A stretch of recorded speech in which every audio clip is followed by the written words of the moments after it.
Hey, John. Hey, good morning. All righty. All right, Rebecca, you can help me out here. I think we have a quorum, so we can call the meeting to order at 9:05. And I'm sorry, do we have any other matters of business? We just have the July 9th, 2021 meeting minutes for consideration. I'll move to approve those. Have a second? I'll second. All righty. All those in favor of approving the minutes? Aye. Aye. Aye. Aye. Any opposed? Okay. Minutes pass. Now let's move on to the real purpose of the meeting.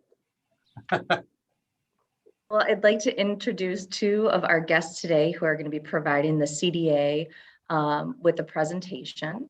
We have on affordable housing, which is going to be co-presented by Gina Stilp, who's the Executive Director of the Zilber Family Foundation and Chair of the Community Development Alliance, and Tigwe Lee Smith, who is the Project Manager for Collective Affordable Housing Plan led by the Community Development Alliance and its partners this morning.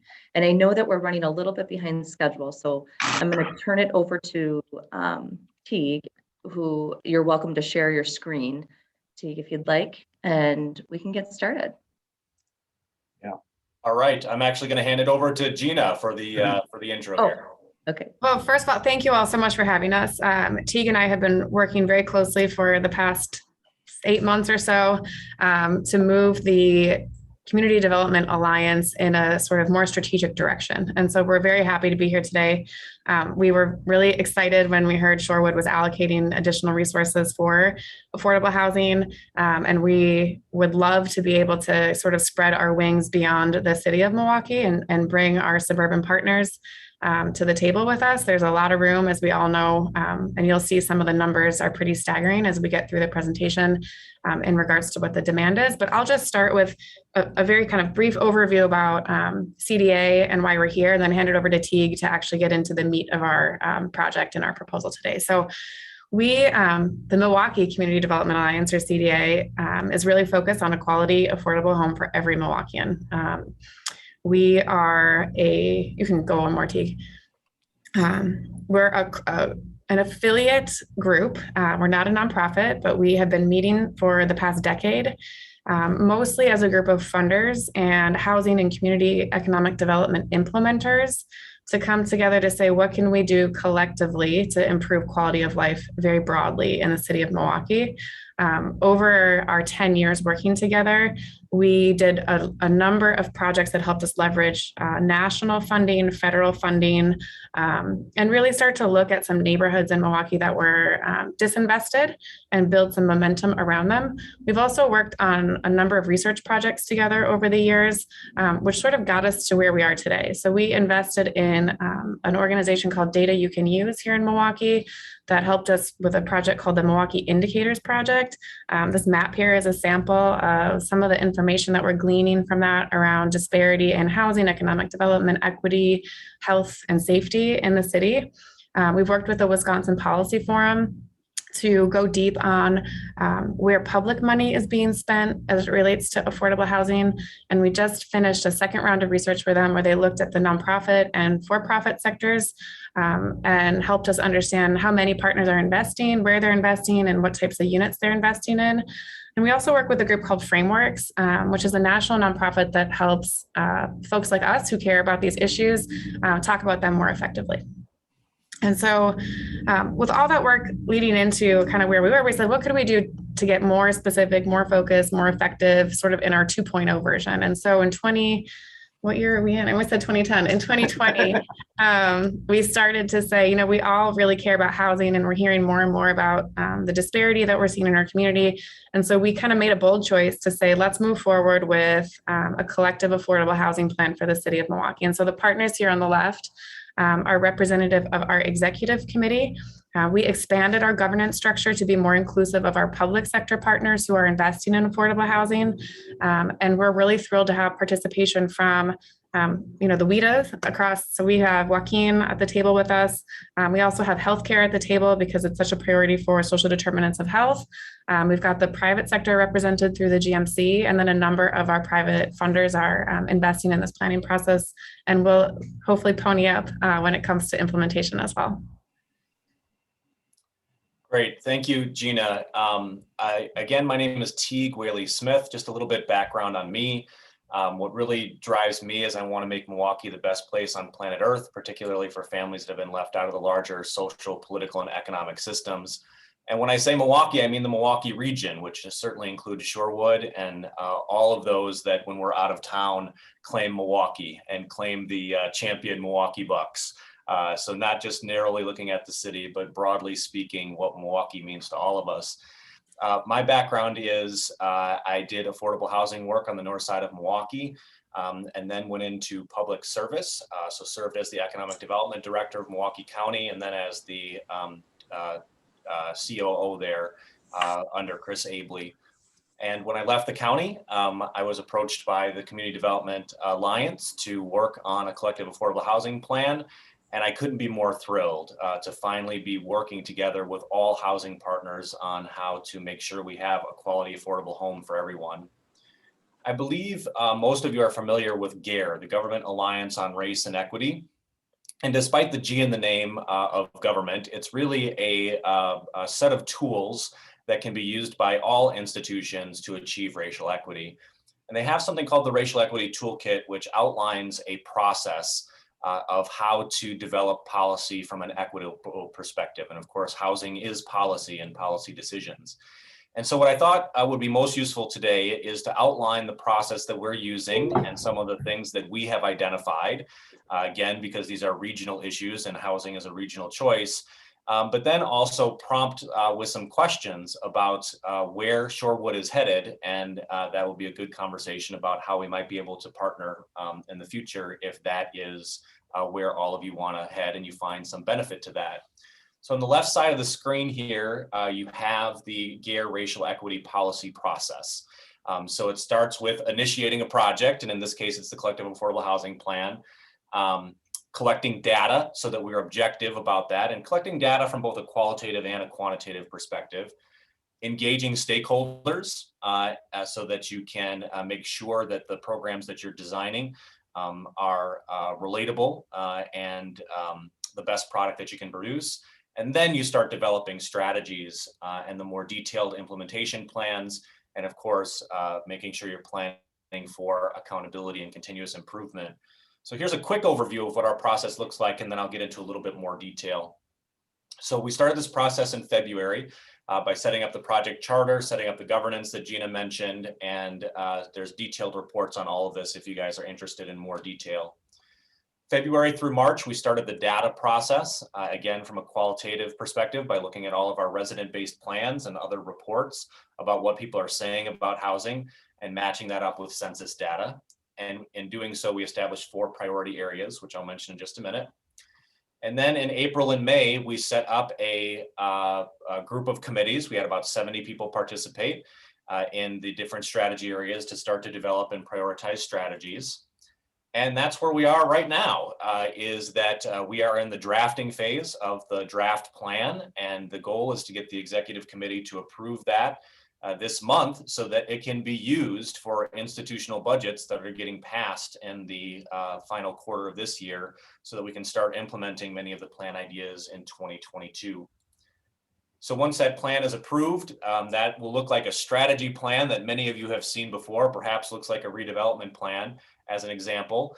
But what we need is a detailed implementation plan of who's doing what, when they're doing it, and what those benchmarks are. So that's what we're going to be heading into as soon as the overall strategy plan is approved, and also bringing in an evaluator to help us evaluate the progress going forward, and then constantly focused on continuous improvement. This is designed to be a durable process. The CDA, for the first time in its history, will be hiring an executive director later this year to continue to manage this process and keep these partners together and expand the effort going forward. So here's a little bit of detail on each of those areas. So in initiating the project, we had to set some boundaries. So there were two boundaries set for the first planning year as we get going. The first is, many of you are familiar with continuum of care strategies. For example, at Milwaukee County, together with partners, they had an effort to end chronic homelessness. And it was really the continuum of care partners that were responsible for bringing that number down to functional zero. It's a very mature planning process, and we don't want to interfere with that process. Housing is a spectrum, and we want to pick up the next area of the spectrum in this planning process, which our family is really making between $7.25 an hour to $32 an hour, which is about $60,000 a year. So that's where we started to set the boundaries to say, hey, we're not working on market rate housing, and we're not working on housing for people that are making below minimum wage. We want to focus on affordable housing in this area. The other strategic decision that was made, again, just for the first year, was that this is the first time housing funders are planning together for a collective affordable housing plan in the city of Milwaukee, which is a monumental task to get everybody on the same page. So we wanted to limit the boundary for the first year to the city of Milwaukee, understanding that this is a regional issue, and in future years, we need to broaden the geographic scope as well. So that has been part of what CDA has been planning for. So this conversation with you all could not be any more timely from our perspective, and really thankful that Shorewood is playing a leading effort in doing this going forward. Hey, Teague, this is Peter. Yeah, just go ahead. a quick question on that. So focusing on the city of Milwaukee as sort of the initial, I can see the benefits of that. I guess at the same time, I feel like that's probably the most complicated place to start. You know, is there thought of, you know, maybe starting at a lower scope and sort of proof of concept kind of idea so that you can then expand it to bigger? Just curious for your thoughts on that. Yeah, so I would, a couple different responses to that. So we have lots of great proof of concept in Milwaukee on how to do affordable housing, and regionally and nationally. The affordable housing industry is one of the most mature industries around. So for example, low-income housing tax credits, which serve families that again are making minimum wage all the way up to $60,000 a year, is a very robust process that produces about 1,200 units a year. And out of those 1,200 units a year, about 200 or 300 of them are in Milwaukee County. We also have a very robust Habitat for Humanity that produces about 50 units a year, and a national renowned model in Axe Housing that helps people take city foreclosure and redo them. Yep. So the struggle is not proof of concept. Frankly, the struggle is focus and scale. And so I'll give you one example that through our data process, a lot of those 200 to 300 units I mentioned of low-income housing tax credits, they're actually at that higher end of units that are at $1,000 a month, which people that are making minimum wage to $15 an hour can't afford. And so what we need to do is really focus on systems changes, because right now the systems that we have in place, and we is very broad, right? Just the general we of banks and funders and city policy and zoning and everything else. I'll get this into a second, but it's producing really two very disturbing results. One is it's producing homeowners that are white at twice the rate that is producing homeowners that are black. And so we really need to figure out how to resolve that issue. The other thing is it's producing is a shortage of about 32,000 units of that are affordable for families that are making $7.25 to $15 an hour. And so you are absolutely correct that it is challenging to do things in the city of Milwaukee, but there's also a really wealth of assets. So we have 5,000 vacant lots in the city of Milwaukee. So that sometimes is seen as a disadvantage, but it's an incredible advantage if you really want to bring affordable housing to scale. We have a collective group of partners that are really interested in working together. And then, of course, you have American Recovery Act funds and other funds as well. So it's a really good time to be doing this. But Peter, what you're getting at is something that is going to be interesting and sort of at the tail end of this conversation, is that strategies will vary differently depending on why people are interested in working together. And so the why of what's going on inside the city of Milwaukee is really that principle of affordable housing for every Milwaukeean.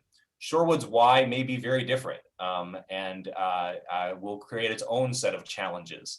You know, as you think through it, you guys don't have 5,000 vacant lots, but you do have an incredibly strong market and the ability to go vertical in a way that we don't have a market in the city of Milwaukee to do that. So I would say it's not more or less challenging. It's just a different challenge that Shorewood is going to face. Thanks. Sir, I have a question. I don't know if you're taking, no, I'm going to jump in though, since Peter did. So it looks to me like your strategies include both rental and ownership. How do you work with, how are you making choices about those two options?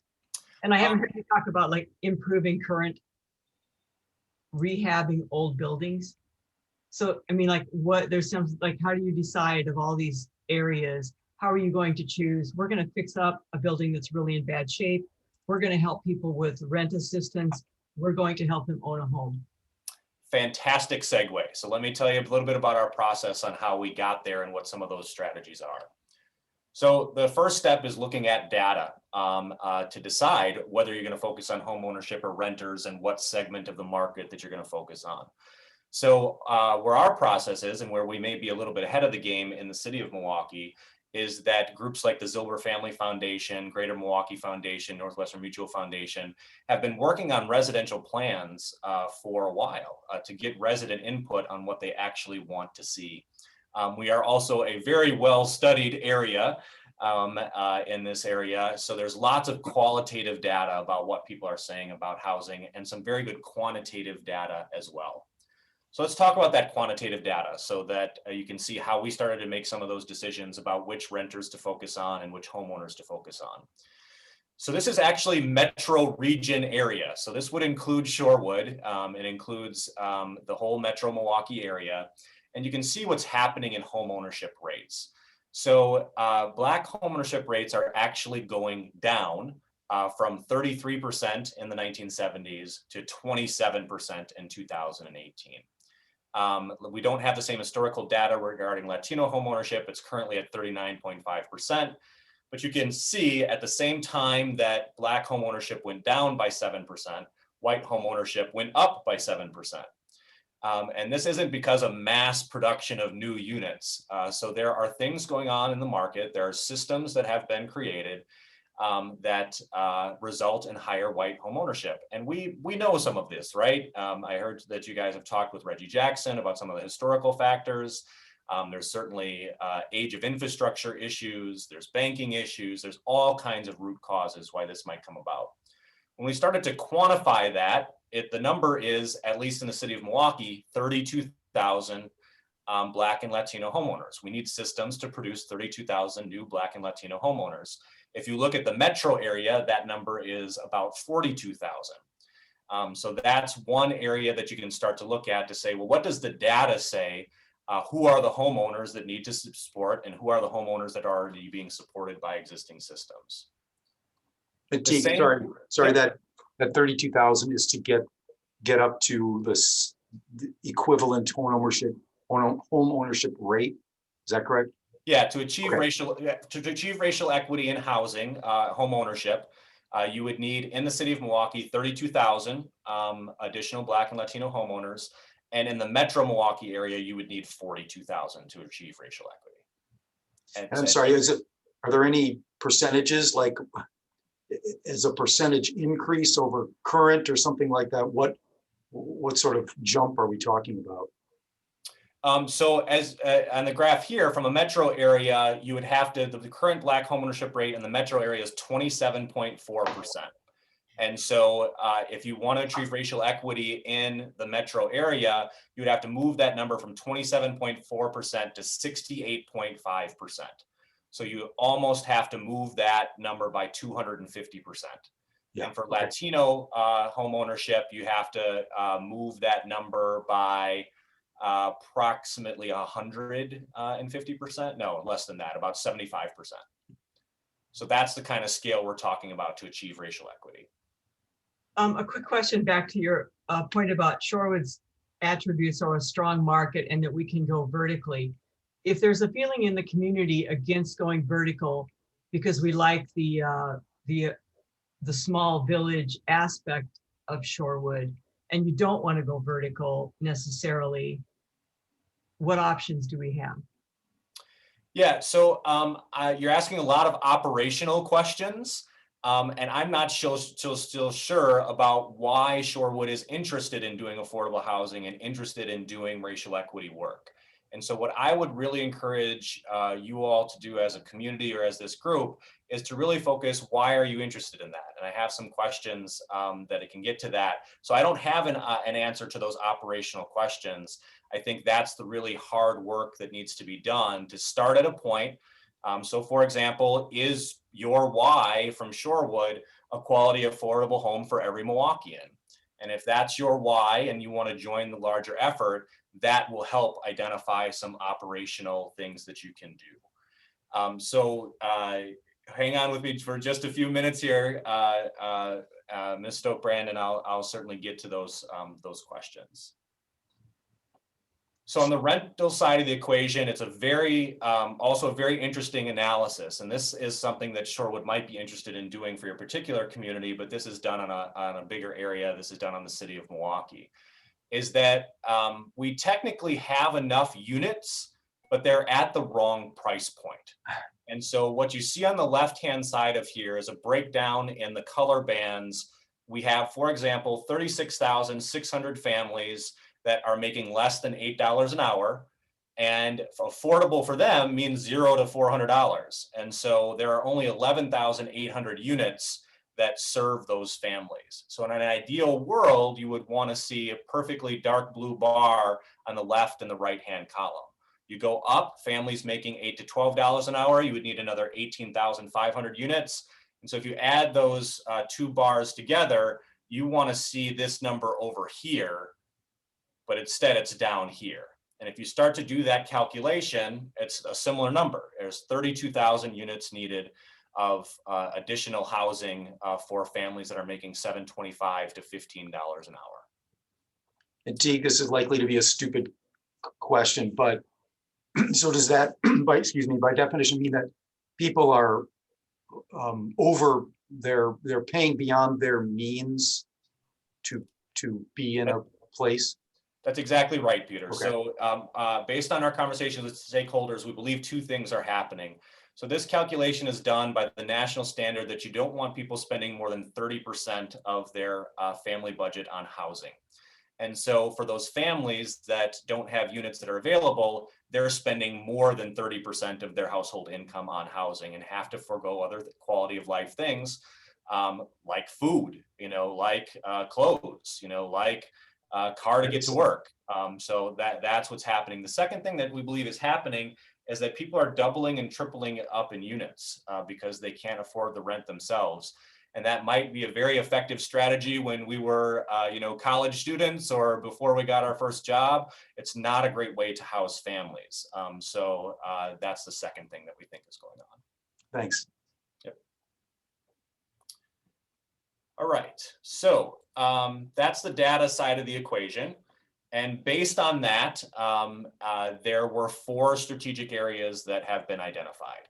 So the first set of strategic initiatives is Black and Latino homeownership and the gap and addressing that gap.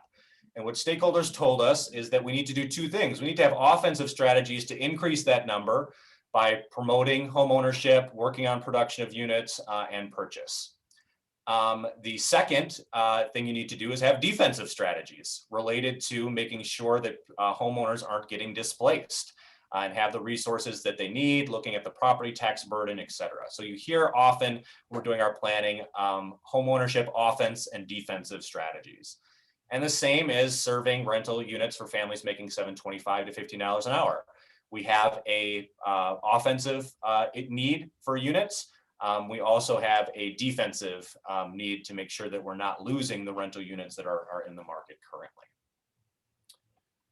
So here's sort of a model of how to get to some of the questions that Ms. Stokbrand is asking, is that it really is a technicolor blend of all of these different elements. What do residents want? What does the data say? What do funders say? What do your stakeholders say? all of that to get to a point where you're setting priorities. So these were the priorities that were set by CDA. Then moving forward, developing those operational tactical things so that you can influence budgets going forward is kind of the recipe to get to some of those answers. Here's what some of those answers look like for the area and the population that we're currently trying to serve. So on the homeownership offense side of things, there has been 12% loss of homeownership in the city of Milwaukee. Meanwhile, white homeownership has gone up, which means that there is something going on, some system in place that is causing a dramatic reduction in Black and Latino homeownership. We think one of those root causes, after talking with stakeholders, is that investors are beating homeowners to the market. So I live in the Sherman Park neighborhood. I get a call every day of somebody wanting to buy my house. I get a postcard every week. I get a text, every 3 days. So there are investors that are aggressively targeting Black and Latino neighborhoods, and they're buying properties without any contingencies, no inspection contingency, no financing contingency, no appraisal contingency.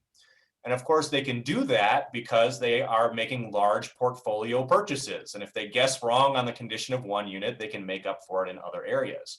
Homeowners don't have that luxury. All of you that are homeowners likely in your offer to purchase had a appraisal contingency, an inspection contingency, and a financing contingency. And so we need to slow down the system that's unfairly benefiting investors right now. So one way to do that is basically to create an acquisition fund to compete with them, so that there is a local-based acquisition fund to acquire units to make sure that homeowners can have the time to put together a transaction the way that it's always been done for a very long time, and kind of slow down the market. Another strategy is to create alternative home ownership structures and physical structures. Looking at what is the use of those vacant lots, if families are doubling and tripling up already, do you create units that accommodate that by having living spaces for 2 to 3 areas and the common area in between them? And we need to get to a point where through an acquisition fund, increased home buyer counseling, et cetera, that we're going to get to those 32,000 units. And it's going to take decades to do. This problem is not new. This decade is 300 plus years in the making, and it's going to take a while to get out. But we hope that it's measured in decades and not centuries on getting out of these issues. And then finally, creating or stimulating alternative lending. Right now, Black and Latino, based on data, Black and Latino potential homeowners are excluded more than white homeowners when it comes to accessing funding. So that gives you an example of just some of the strategies. Happy to talk about some of these tactical issues as well. But again, it's really hard to answer those tactical issues unless there's a common understanding of why Shorewood is interested in doing these things. And this isn't an exercise that needs to be done today, but I just want to highlight a few things. So on the left-hand side, you have GARE, again, the Government Alliance on Race and Equity, which if you guys aren't a member already, I would consider if you're going down the racial equity journey. And they've identified a national best practice before jumping into the operationalized questions, because that's where, as problem solvers, we all want to go. And instead, normalizing the conversation. Why, what are our definitions of racial equity? What is our sort of short analysis tools? What is our priority as a community? And to really normalize the conversation about race and racial equity. The second is to organize. And that's where CDA has been over the last year and a half, is to organize partners, develop infrastructure and partnership that have this shared understanding of racial equity to try to move forward. And we're just now, after a 2-year process, getting to those operationalized questions. What tools are we using, the data to drive strategy and developing a strategy? This should sound familiar for many of you that are in the business world or otherwise, because it's very familiar with the very popular Simon Sinek's book, Start With Why. That if you want to take on big goals, you have to start with why. Why are you doing this? So that you can articulate why you're doing this to join the cause. And once you have an agreement on why, then you get to the how. I strongly believe the how is collective action by getting as many partners together that share your why moving forward. And then finally, once you have your why and how you're going to approach things, that's when you get into the operational tactics going forward. And so here are some why questions that I think in the long term, Shorewood should be able to answer. Maybe you have an answer to this already, but from an outsider's perspective, it looks like that you're going on a racial equity journey at the same time that you're going on an affordable housing journey. And that's great because the two are very much related. But I think the question has to be answered why Shorewood wants to work on this. Is Shorewood's objective a quality home for everyone already living in Shorewood? Because that's a very different question than some of the why questions. You live in a very high income compared to peer neighborhoods. You have very high housing values compared to peer neighborhoods. And I don't know what the data says. I don't know if the people that currently live in Shorewood are spending 30% or more of their income on housing, but that's a census data thing that you could do. And that could be very much what your why is, to make sure that you aren't displacing people that already live in Shorewood. A very different why would be that you want a quality, affordable home for everyone working in Shorewood. And that's a very different proposition. Because now you need to look at, for example, how much do teachers make working in Shorewood School, and can they afford to live in Shorewood? Or if you want to be more aggressive about it, how much is the grocery clerk that is working at the grocery store making, and can they afford to live in Shorewood? And that would develop very, very different tactical solutions if your why was instead limited to the people that were already living in Shorewood. Or is you want a quality, affordable home, so the next generation wants to, can and wants to live in Shorewood going forward. And that would be, again, develop a totally different set. And then there are, of course, the racial equity questions. Is the goal racial equity in home ownership rates in Shorewood? Or is the goal racial equity in the population of Shorewood compared to the regional area? Or is the why similar to CDA's, a quality, affordable home for every Milwaukeean? So to the extent that you're looking for some guidance on how to take next steps going forward as a community, I would really focus on this sort of the why, how, what, or the normalize, organize, operationalize, and make sure that you have a united front on the normalize or the why. To give you an example, when I was working at Milwaukee County and we started our sort of journey on racial equity, there was the resolution declaring racial equity as a public health crisis. And then there was extensive training that was done of leadership and other community leaders on what racial equity is before there was any attempt to organize larger partners and eventually change operational things inside Milwaukee County. So I'm sure there's lots of questions. I'm more than happy to answer them on either what CDA's process is or any of the questions that are raised. Thanks. Peter. Oh, sorry. Oh, go ahead. Yes, Jessica. I think the what is Shorewood's why is, really totally hit the nail on the head.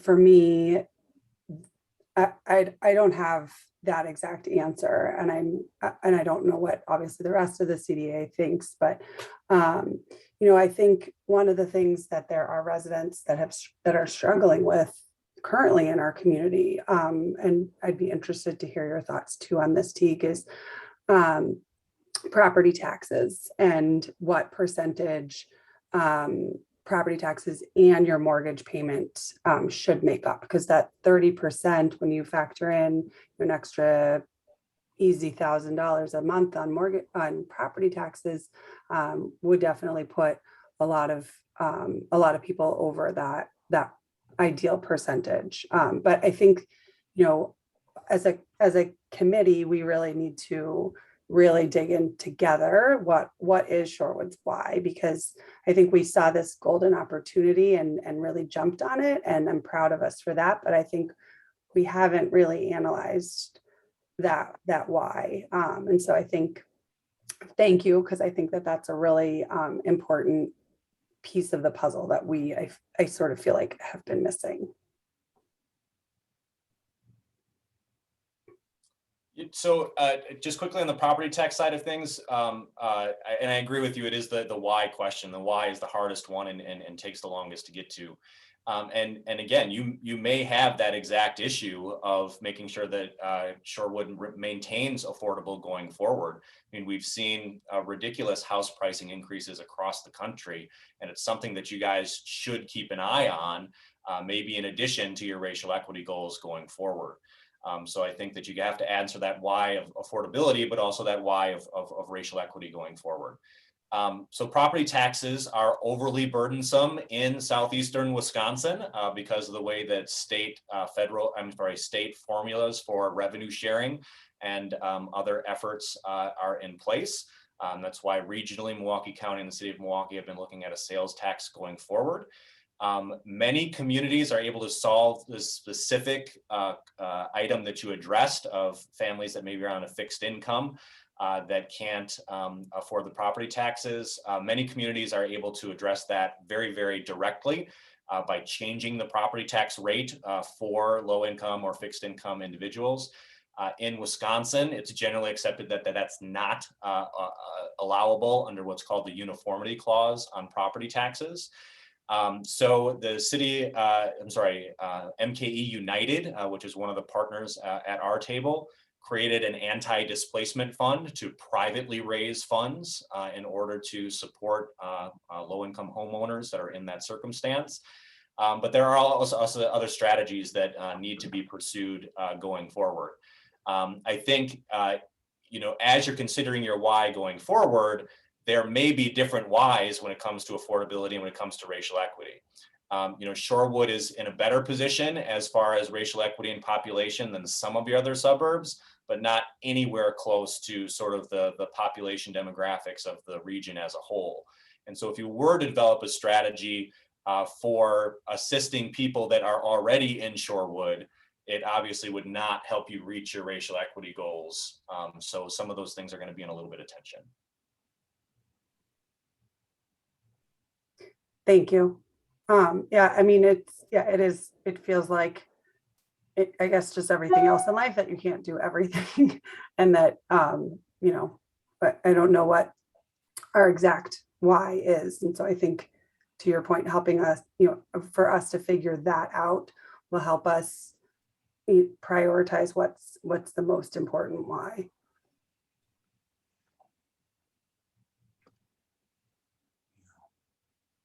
Teague, I'm curious,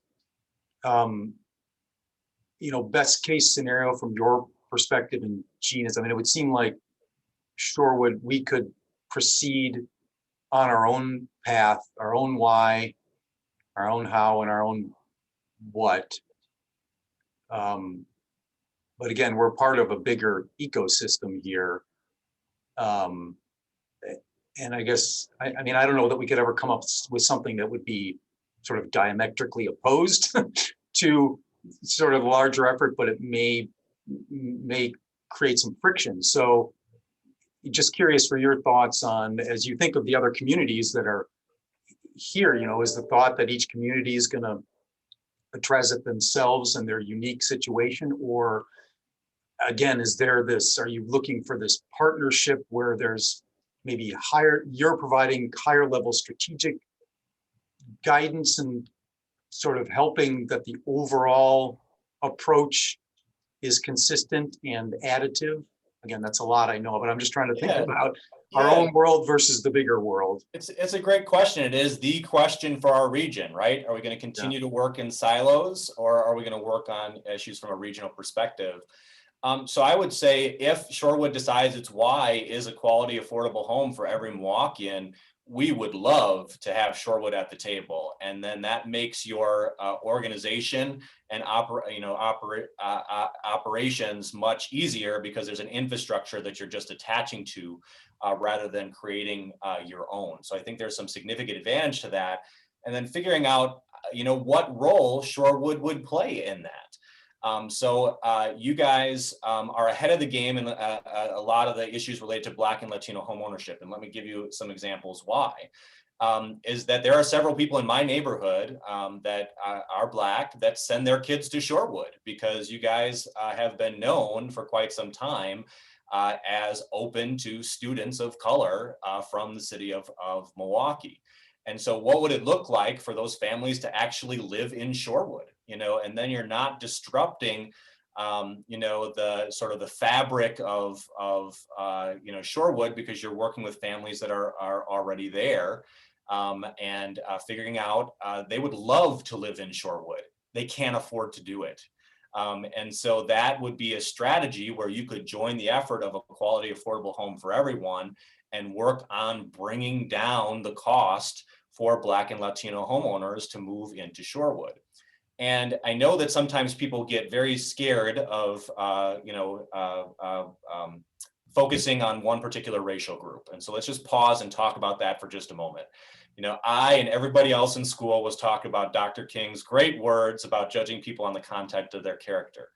And if I would encourage everybody to go back and read that speech, because that's at the very tail end of the speech. The entire speech is about how we basically need to move mountains and change systems in order to reach that dream going forward. And so there are, again, best practices to help move mountains and change systems with the lens of racial equity. So let me give you an example that in most communities, there is something called the disadvantaged business designation.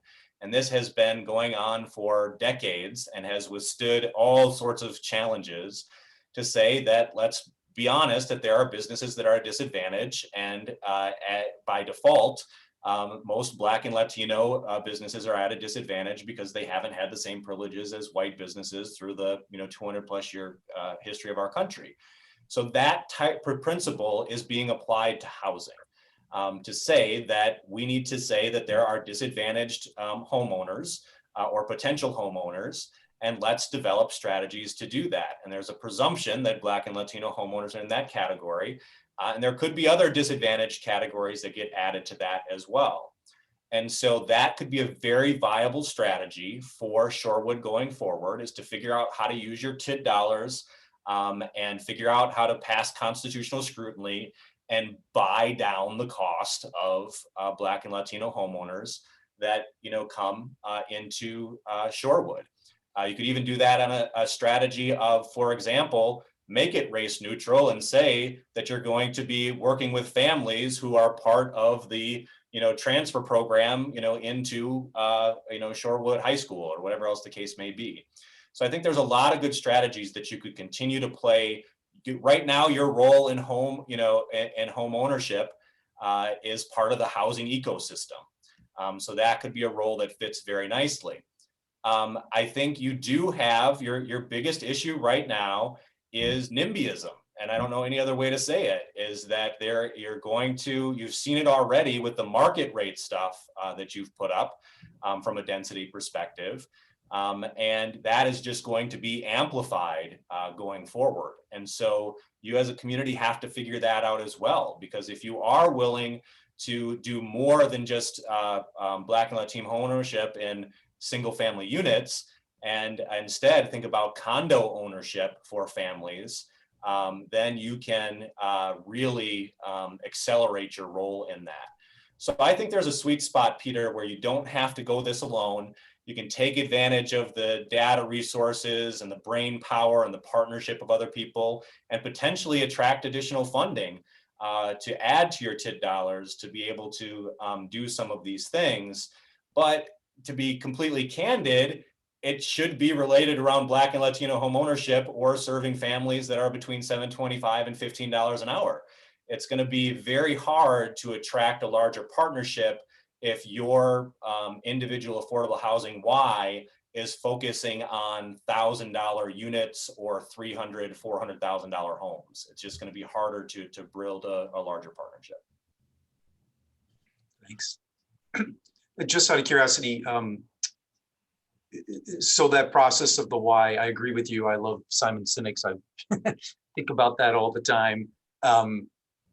So was this done in other communities, this approach? I'm curious how you've seen communities come to the why. Is it open forums for people to come and talk, and surveys, and sort of gathering the community's thoughts on that to distill that down? Yeah, I've seen it happen in two ways. One is really strong leadership, right? And so that's the Milwaukee County example, is that you had, a person or persons on the board that said, we are going to declare racism a public health crisis. And you had a county executive that was like, yeah, let's do this. And so really strong leadership. And then you bring in the consultants and other people you need to do strategic planning around racial equity. In that circumstance, it was GARE largely that supported that. But also I noticed one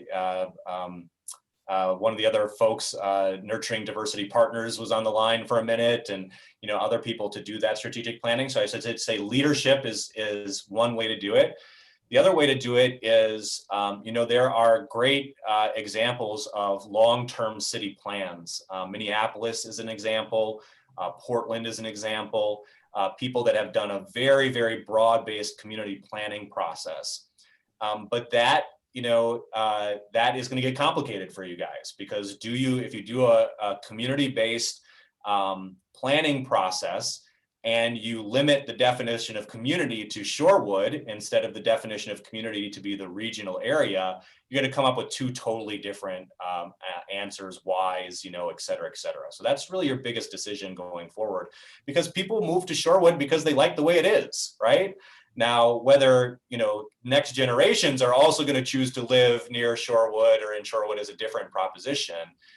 So that is going to be a struggle. Does Shorewood see itself as part of the region, or does it see itself as a neighborhood that is there to just serve the people that are already there?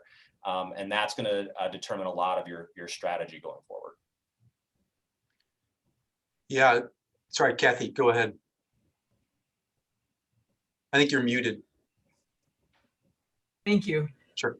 The things I would note about Portland and Minneapolis, I think some of those things are pretty recent. It'd be interesting to see how these play out. I know the drop down to the zoning code, to allow multiple family housing. There's no single family housing zoning in Minneapolis anymore, or something like that. I think that's a pretty recent change, and it's something that will be interesting to see it play out. I'm not sure about Portland. The other thing is, these are long-term city plans and we are a village. And I guess, so my question to you is, it sounds like you want us to not be Shorewood.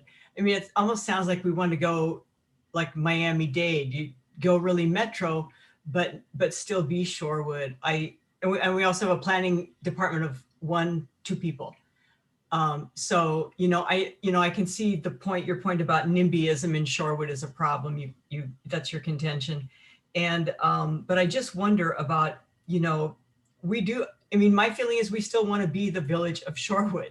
And there's a lot of people that moved here for that, as you said. And so we're different. We've got 1.6 square miles, and, we do have the boundary, and it's sort of like you're saying, well, we should get rid of our boundary and not be in our silo. But how do you do that and still be Shorewood? Yeah, so I don't have an opinion on any of this. I'm sorry if it came across that I have an opinion. I was invited today to talk about our process and how you might be able to use that process and identify some of the challenges, going forward. I don't live in Shorewood. I certainly spend money in Shorewood. I have, family and friends in Shorewood. Thank you. Yeah, but that's really for all of you guys to decide going forward. So I apologize if it came across as one direction or another. But Well, I just want to just jump in, Teague, and say, I think our table is big and there's more chairs to pull up. And so Yeah. I do believe Teague is absolutely right about, coming to your why is going to be really important. I also want to add, though, as our work groups get going on what implementation looks like in Milwaukee around these specific strategies on homeownership and rental, it may become very obvious where we have gaps, where there's population that is desiring to live in Shorewood from Milwaukee, where, I think we're still working through our own implementation, but we've done this work on getting ready to do it. And so I think you can join us now, and we can, help you as we start to develop our strategies. I think, but it's going to be Shorewood's decision as to which priority is fit with Shorewood's But that's population. going to be, I agree, it's going to be a bit of both, right? Yeah. We are part of a larger ecosystem. We are Shorewood, but we are part of larger, and there is this, thank you so much for coming. This is fantastic information. And I think we would be silly to not be part of it and take advantage of the work that's been done and the partners that you have. I think it's, again, we have our why question, but we also have this question as we get, Teague, as you said, operationally, how do we balance all those things together and find kind of that sweet spot? And again, I think that's all good work, and I'd rather have it that way than really be out on our own on an island and figuring this all out by ourselves. To have you all doing these work, to me, is comforting, because we can come to you and ask questions and be part of processes, and again, come to a coordinated response to this. And even we've seen in Milwaukee, there's nimbyism, right? It's everywhere. So it's not just a Shorewood thing. We see it on the east side in Milwaukee, right? We just had these articles. And so I think it's a matter of one of the pieces that we didn't really highlight, I think that is important, is that we've been, very intentional about including people with lived experience in our conversation. And so we have two representatives on our executive committee who are organizers, leaders in the African American and the Latinx communities who check us all the time on our assumptions and what the real needs are of folks who are living between 725 and 15. And so I think that's really helpful about getting to that why, because then you can work directly with the folks who you're really trying to provide opportunity with. Yeah. And I'm curious for you, there's just a thought that keeps rolling around in my head. I'm curious for your take on, as we think about the why and what we're trying to do. Shorewood strives to be an inclusive community, and we're not perfect. No community is perfect, but as I think about this, I feel like we as a community are going to benefit by increased diversity. I benefit from that. Like in our business, we talk all the time, we are a better company, we make more money, we have more clients if we are a more diverse company and have a more diverse staff. Study after study proves diverse companies deliver better results to their investors and their clients. And I feel like sort of the same thing is true in a community, that a diverse community makes a better life for all of the community participants. And we see in Shorewood or in Milwaukee, we talk about the segregation and how high that is. So, your options to fix that problem are either we go there, I'm sorry, this is a very crass way to say it, but either we go there or they come here, right? We have to live and be together more in order to break down the barriers. So sometimes as I hear people talking about this process, I feel like it sounds like I'm giving something up if we're creating affordable housing for people to come to my community. And I don't like that thought process, because the thought process again is I'm winning. If Shorewood becomes more diverse and we create these opportunities, I live in a better community now. My children are part of a more diverse environment. They're learning more, they're smarter, they're seeing things. And so I feel like that approach, as we get to the why of, again, it's almost selfish. To do this is benefiting me and others in Shorewood more than anything. And that, I feel like if we start from that approach, then maybe you're right, we're still going to have the nimbyism, but I feel like that might bring it down a little bit, or get people to, again, see the benefits of this, that we are all benefiting from this. This is not accommodating something else. This is moving in a direction we all want to be. So sorry, that was a bit preachy. I didn't mean it to be that way, but just curious for your thoughts, if you have any thoughts on that. Yeah. So I would say that, that would align with the why, that, you think that racial equity is important for Shorewood. So your why it would be a great step forward to say racial equity is why we want to work on housing, why we want to work on X, Y, or Z. I think a next level to think about is the goal that people of color feel welcome? Is the goal that people of color actually live in Shorewood? And then the third sort of meta layer is, do they feel like they belong in Shorewood?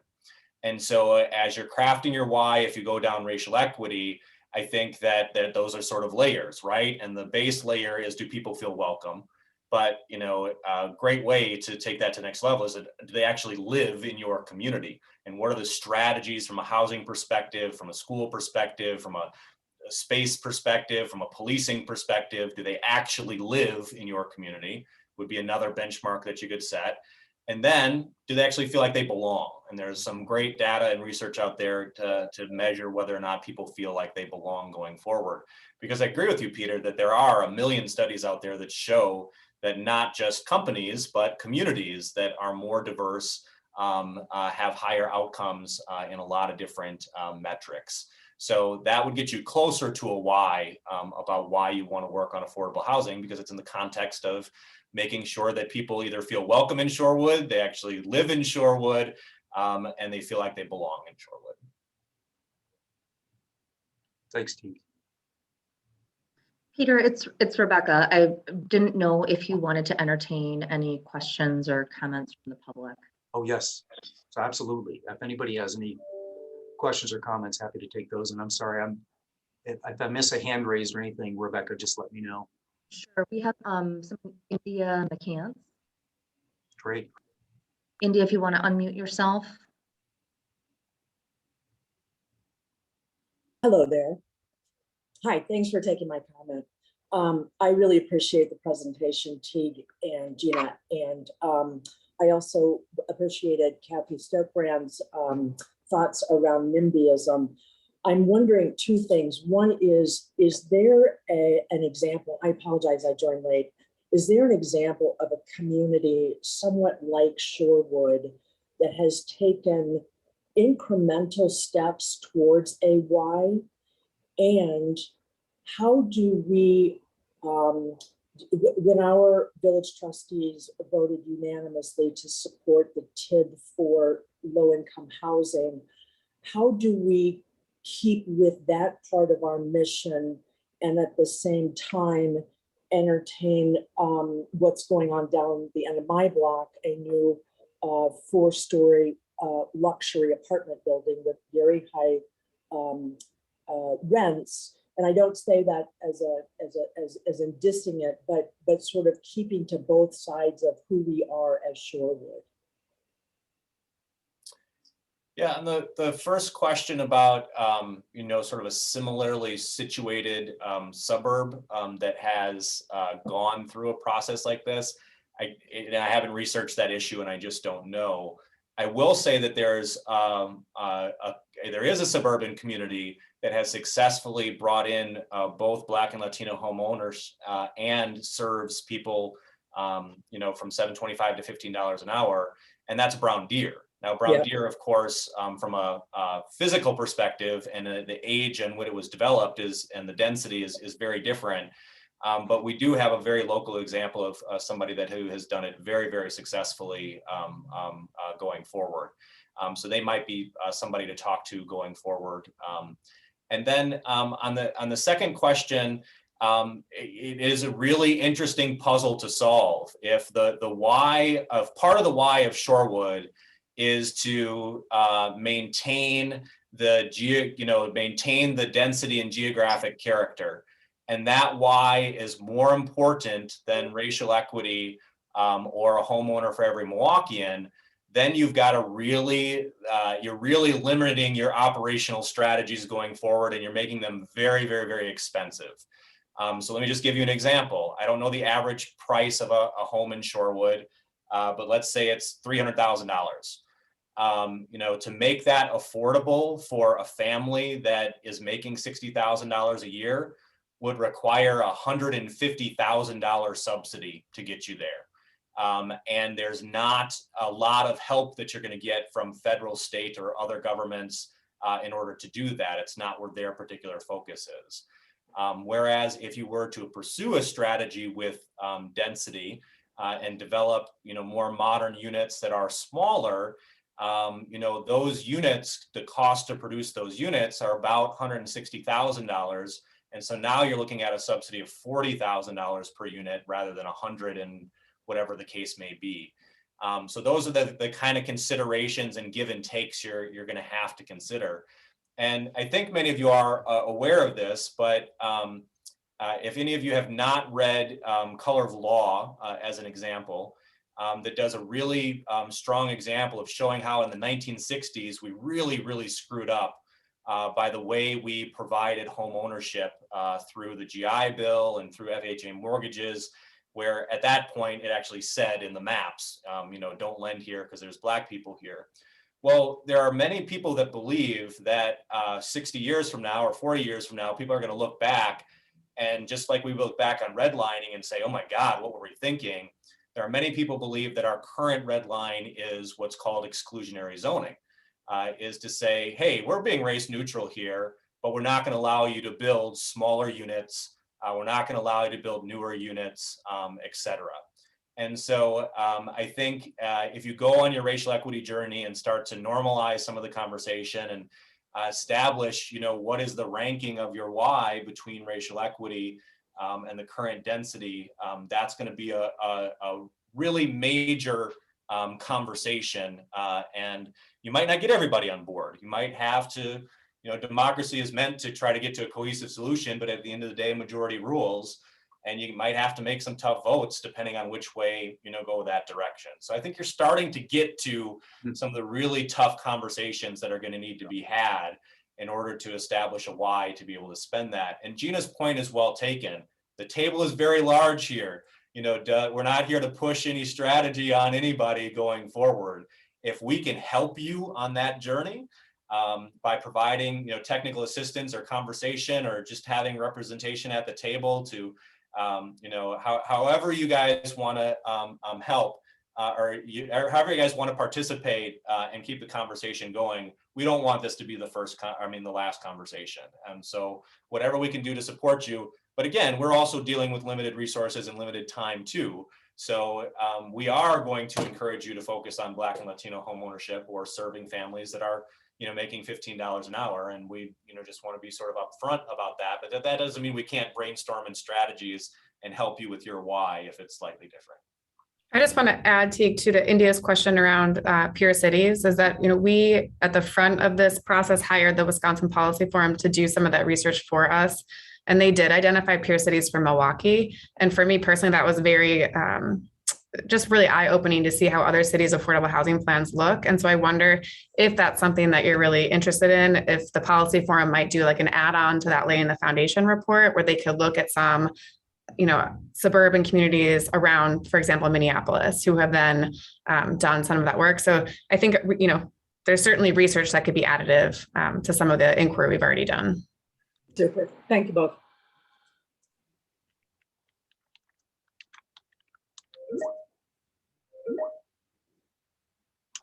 Any other questions from folks on the call? Peter, I was just going to say to Gina's comment, if there is some additional research for, inner ring suburbs that are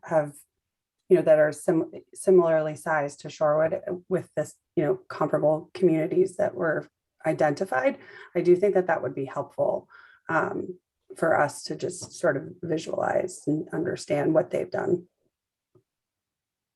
So I have a question of that. Could some of that TID money from the closure of our TID be used to fund research?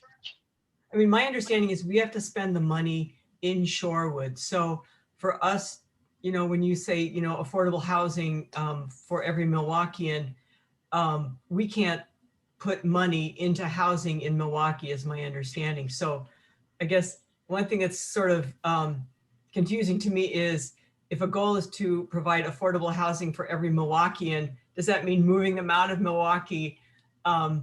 That's okay. But also, could we use money for research from the TID? Is that legal? Yes, this is Rebecca. One of the things that I wanted to comment on is that we've reached out to the Public Policy Forum about 2 months ago and asked whether they would have interest in doing a study that would dive more into how the region, not necessarily Milwaukee, but how the suburbs around Milwaukee could leverage TID dollars in the example that they would use and pull different examples. One thing that in talking with that idea also with Teague is to also make sure that we're getting very specific about communities with similar characteristics to Shorewood. Because that makes us very different from communities like Franklin or Brown Deer, for example, that has available land for development. We have some specific challenges, and to Teague's point, one of our greatest assets is the availability of density, but also we have high cost of real estate that is already developed. So our strategies and solutions may look different than some of our counterparts, but we've also mentioned this to Milwaukee County and their strategic team as they've looked at how to implement affordable housing and support that effort through Milwaukee County. And we're hopeful that that will come forward and perhaps we'd have some partners to join us in that as well. Because I think the same information would be helpful to the other suburbs who could be looking to extend their TIDs for purposes of affordable housing. So that's definitely something we intend to explore. Rebecca, we have some other funds in buckets that I would think we could Correct. sort of look at to see if we could utilize some of those. Correct. And this is certainly a priority, so I think we have funding sources we could use to augment that. And I guess one of my fears with the TID extension was, would the money end up going, because we are small and we have a 2-person planning department, we'd rather have more of the money go for actual assistance than administration and bureaucracy, right? One thing I would just add is that in the context of all communities that have focused on affordable housing or even racial equity, is that this is an incremental journey, right? For you guys to get from where you are now to a robust plan to serve people that are, grocery checkers is, that's decades long in the making. And so I would encourage you to think about this in incremental steps. And I think one of your strongest incremental steps is what communities across have done. I've done in neighborhoods or otherwise, because there's been NIMBY in my neighborhood, as well, is, look at the occupations that keep the economy going, that people think favorably on. Look at the wage of an entry-level teacher. Look at the wage of a healthcare professional, a CNA, or whatever else the case may be. What are the occupations, that serve people that people actually want in their community? We want teachers, we want healthcare workers, and what is their wage, right? And then do that calculation, and can they afford to live in Shorewood? That's where we all started, right? That's where we all started on our journey, is to make sure that people that we want living in our community can afford to live in our community. Getting to the point we're looking at data on a region-wide basis to see what the regional issue is something that you guys can tackle further down the road. So anyway, that's one potential way to think about this as you start to operationalize this, is really think through who are the people that you want to live in Shorewood that make your quality of life so great, and can they afford to live in your community? And if they can't, then what is the strategy to have them live there? Or is the strategy that, no, we don't want you living here, we want you to take the bus here, and then what's that strategy, going forward? So I think that's a positive way that a lot of communities have, focused on things, by looking at those favorable occupations, what they make, and can they afford to live in your community? Well, and I would say that, just speaking, I know of like police officers, firefighters, teachers, a lot of them don't come here because the houses are too expensive and the taxes are too high.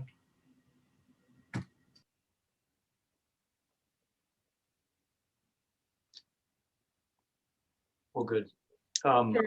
Chairman, Sue Bronson has her hand raised. Okay. Yeah, Sue, go ahead.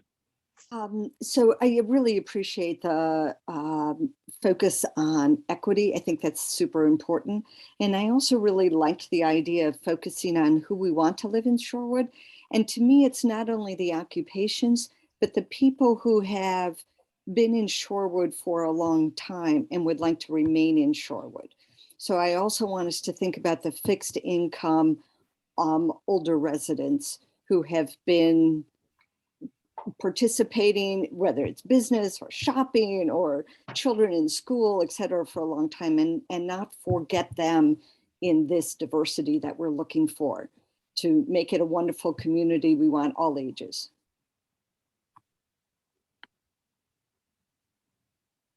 Yeah, Sue, that's a great point. I mean, I guess, as I think we've talked in some of these other calls, everybody has, when you say affordable housing, people think slightly different things. I think, like you said, it's certainly the racial equity question. I mean, the three I always think about, and I know there are more, but racial equity, it's aging in place, and it's sort of the special, communities of special needs and support. Those are the three we've heard about. I think the board heard about in the discussion of whether to extend the TID. So, I think at some point there needs to be a conversation about, because we can't do everything for everybody. And to Teague's point, this needs to be a long-term plan where, those are taken into consideration. We need to figure out how to move forward. Again, can't address everything right out of the gates.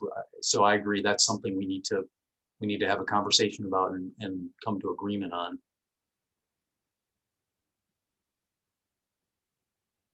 I guess the other thing I'm thinking about is, this has been very helpful for me. The thing I keep thinking about is sort of a project plan. And I know Teague has sort of put up sort of high level project plans. To me, it's like that next level down as you get into the kind of the actual steps of what we need to do. And I feel like today's conversation has helped maybe pull out what some of those questions are, what some of those conversations are, what some of the resources are that we can use to ask those questions and answer those questions. Yeah, Jessica. Yeah, I mean, I think for us, what I would like for us to see next is really doing like a workshop with residents to really, dissect our why and understanding, is it, helping senior citizens remain in their homes, or is it, really diversifying our housing stock? Like what is our why? Because I voted for this and feel really that it's really important to our community. But as I've been sitting here thinking, what is our why? I'm personally not sure. And I want to know, what does our community believe our why is? And so for me, I think like the sort of next logical step in the project plan is to figure out from everybody, what is everybody's why, and what is our collective why? So, I think that would be a really important step for us, because at least that's sort of like a guiding principle of, why we're doing this. And I don't know how we make that happen, but maybe it's a listening session. But I think that's a really important next step for me.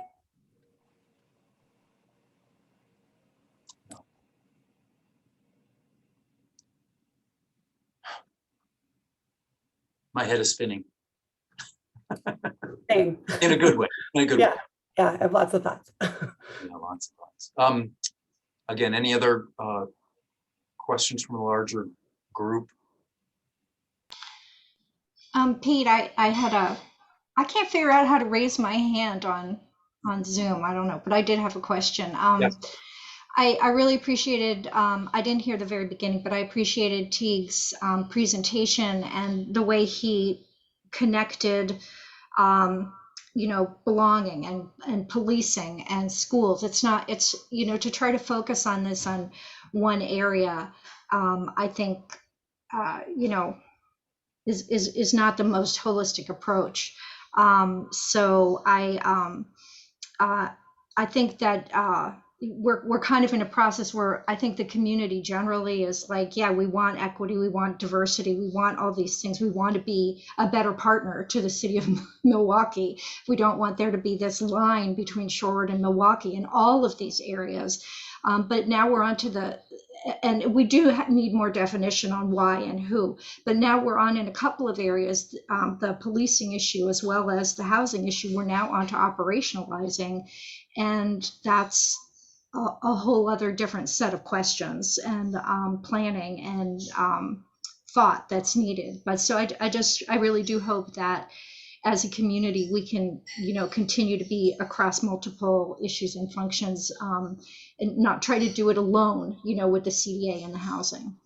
But thank you guys for continuing this discussion and having this discussion. It's really important.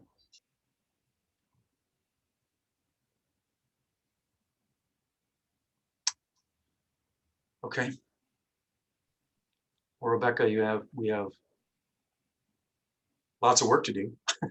Right. Well, I wanted to maybe take the opportunity to segue to highlight our next upcoming sessions to learn more with each other as we go on this process. On the agenda, and I want to be sensitive to people's time because it's 7:20 or 10:20.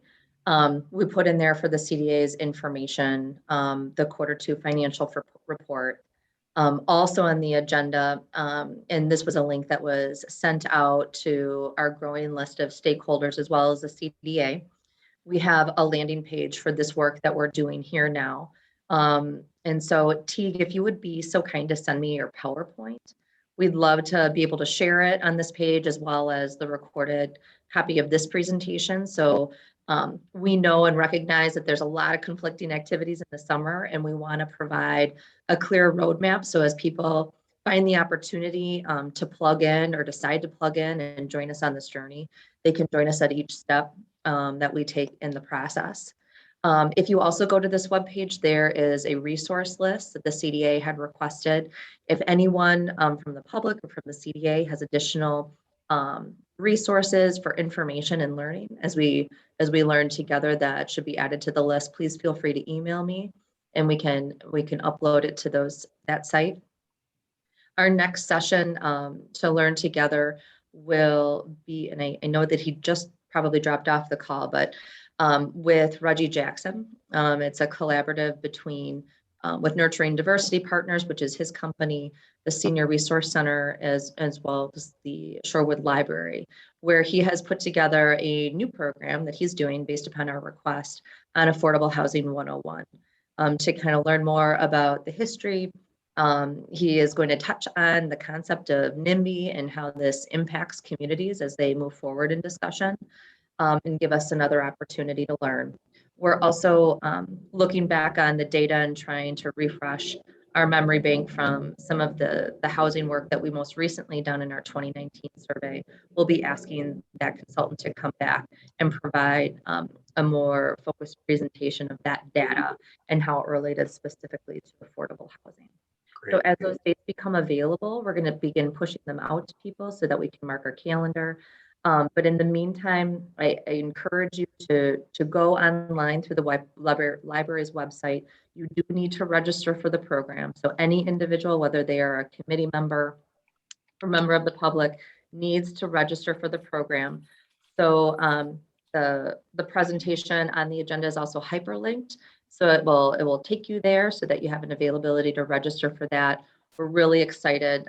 That is one session that will not be recorded because it is proprietary.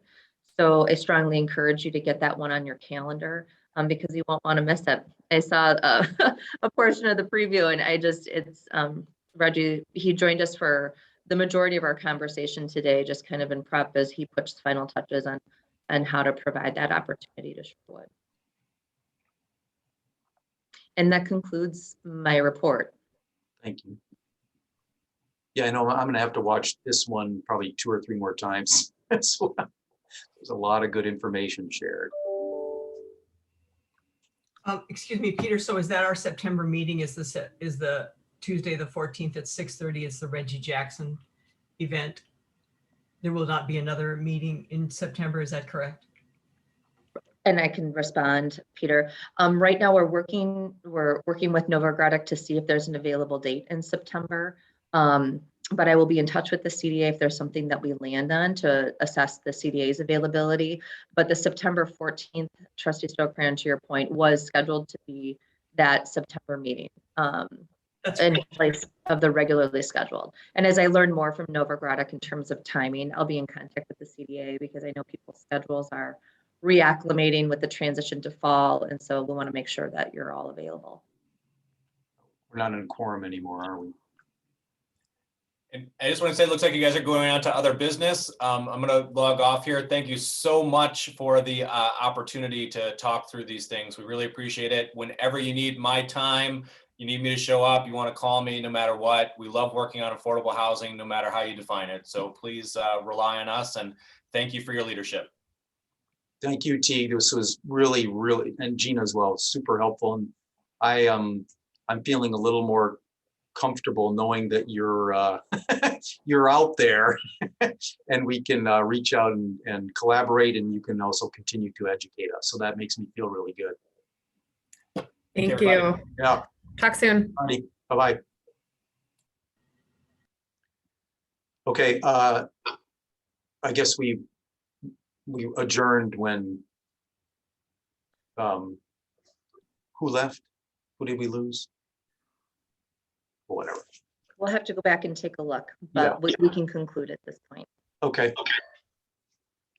Well, thanks, everybody. Rebecca, maybe I'll give you a call in the next couple of days. We can just. Sounds good. Okay. Motion to adjourn? Motion to adjourn. Do I have a second? You. I'll second. All right. All those in favor, it's you and me, John. Aye. Aye. Excellent. Bye, guys. Thank you. Bye. Have a Bye. good